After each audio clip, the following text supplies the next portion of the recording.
అరుణాచలేశ్వర ఆలయంలో అత్యంత శక్తివంతమైన కాలభైరవ క్షేత్రం.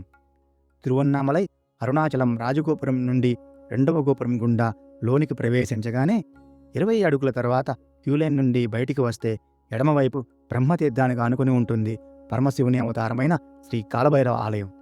మా ఛానల్ని మొదటిసారిగా చూస్తున్న వారికి ధన్యవాదాలు మరియు సబ్స్క్రైబ్ చేయగలని భావిస్తున్నా. ఇక్కడ స్వామి క్షేత్రపాలకుడిగా రక్షణ బాధ్యత నిర్వహిస్తారు.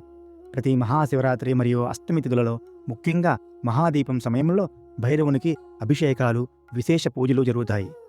ఇక్కడ కాలభైరవ దర్శనం చేసుకున్న వారికి మానసిక ప్రశాంతత, శత్రునాశనాన్ని కలిగిస్తుందని విశ్వాసం.